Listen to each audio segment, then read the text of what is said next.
Well, normally I do a lot of talking, too much, as one of my dear friends likes to remind me, but this time I have come here to listen. You, Calvin, are one of the very few who are prepared to discuss what is going on in the church and the implications this has for the wider community, especially those like myself who are not religious but fear the creep of Marxism. I'd like to begin by asking you the really tough question. Does the Christian church still influence a world where even conservatives are increasingly irreligious? And if the church were to lose its traditional identity, what does that mean for society at large? Whoa, big question. I think we have to differentiate here between the West and the rest of the world, because the West is falling. It does feel like, the end of the Roman Empire right now, with decadence and degeneracy everywhere and kind of values out of the window, and our way of life is deteriorating before our very eyes.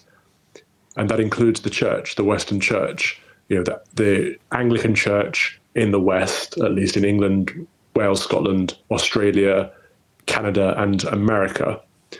However, when we look further afield to the African continent and Southeast Asia, we see, and Eastern Europe as well, we see that the faith is strong and their values are strong as a result. Traditional values, family values, Christian values, it's all the same thing. But without the faith, it's very difficult for a good society to survive. And I think that this is a problem we have in the West, in that a lot of conservatives have decided that they don't need the faith to be conservative. And I would suggest that actually, probably it's difficult to see the world in a certain perspective unless you have the faith, because a lot of people say this is a cultural war that we're in right now. We're fighting for our culture. No, it's not a cultural war. It's a spiritual war. We're fighting for the very soul of our way of life. We're fighting for the soul of our nations and our nationhood and our communities. And we can't separate the soul from the body. Just as a human person is part body, part soul, our countries are just the same.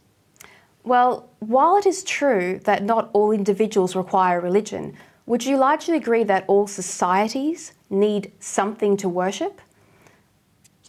I wouldn't even say it's true that all individuals don't require religion. I would say, how do you get a moral compass without religion? And people will say, oh, because I, plucked them out of the air. No. People will say, certain values are universal and I believe in this way and that. But where do they come from? In the West, they come from the Christian faith, right? And there are obviously very different values to places like in the Middle East where they have Islamic values.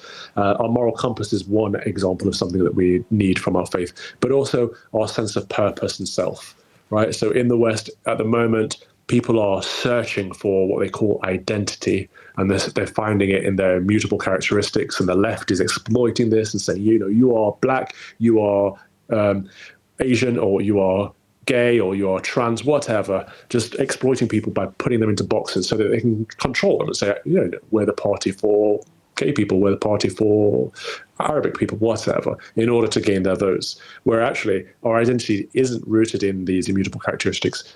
I would say our identity is rooted in a couple of things. One, it's in our family. Two, it's in our wider community, which is our nationhood. And three, it's in our faith.